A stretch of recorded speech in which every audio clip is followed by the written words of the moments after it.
My name is Frederick Dodson, and this is the Then What exercise. The purpose of this exercise is to relax more deeply into the present moment, to realize, feel, and enjoy that the present moment is the only thing there is and your moment of power, your moment of influence. The mind has the tendency to get us away from the beautiful, precious present. It does so by continually asking, what's next? What should I do next? What am I doing next? What do I want next? What should I resist next? What should I protect from next? It is always asking, now what? And then what? And then what? And then what? Never fully resting into the present moment.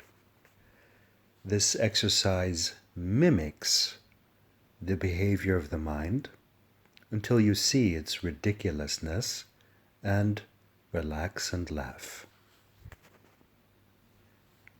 So the first variation of the exercise is to do it with fear. You ask yourself or somebody else, what do you fear?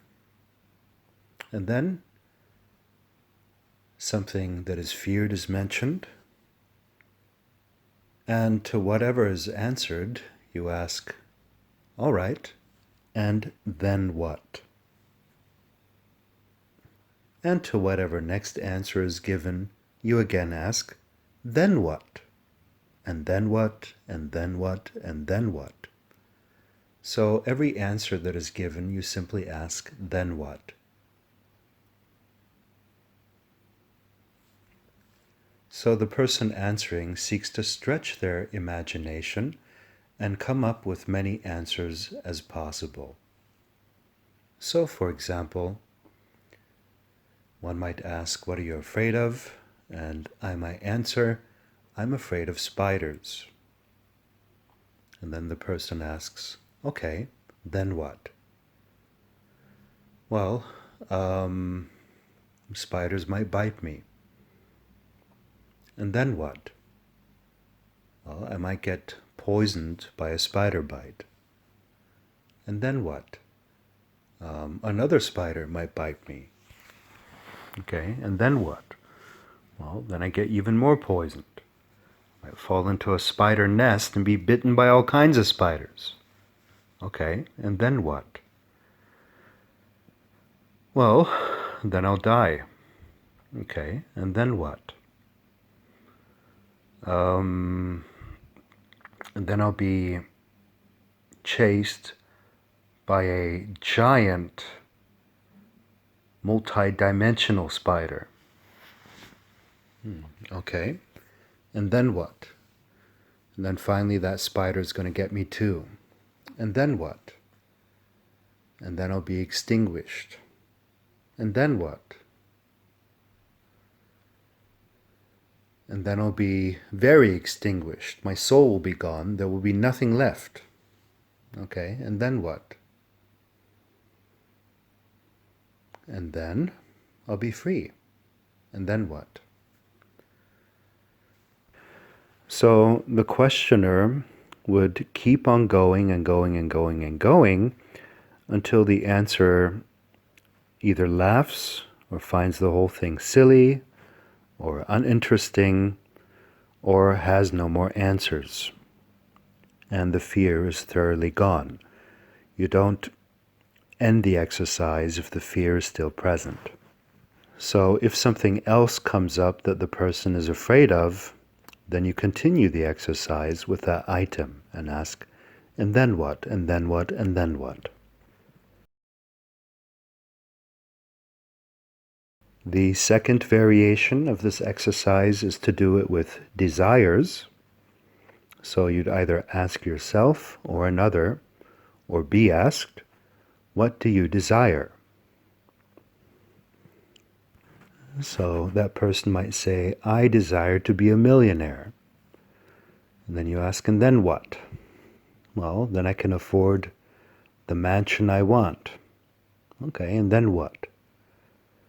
Then I'd like to be a billionaire. And then what? Then I could afford several mansions and a private jet and my own staff.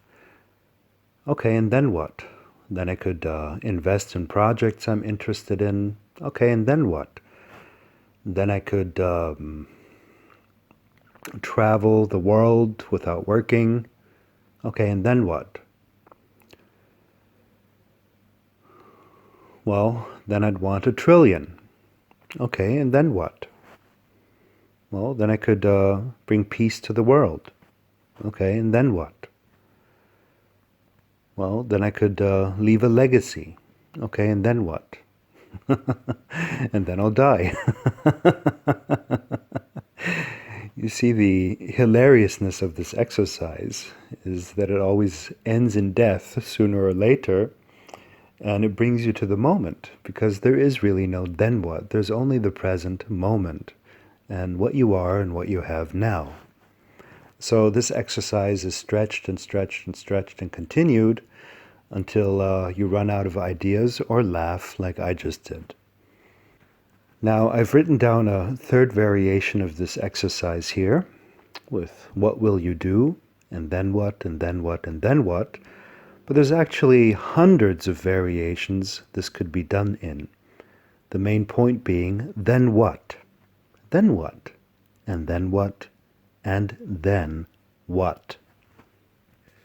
The exercise is meant to help you feel lighter and more happy in the now, more relaxed in the now.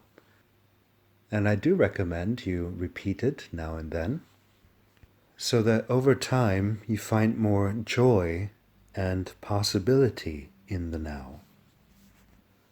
Let's, for example, say you're urgently waiting on an email, and you've been nervous about that and you need that email to come. You could ask, well, then what? Well, so I finally get the email. Then what? Well, then I feel relief. And then what? And then I can work more creatively. And then what? Then I have more output. And then what? And then I get more praise. And then what? And then I get more money. And then what? Then I get more relief. And then what? And so on, you see? So whatever it is you think you can have in the future, whatever you think is dependent on something, you can actually feel it now.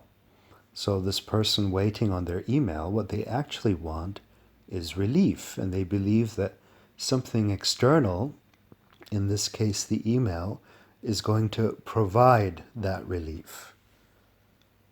But the truth is that any relief is only found within and in the now.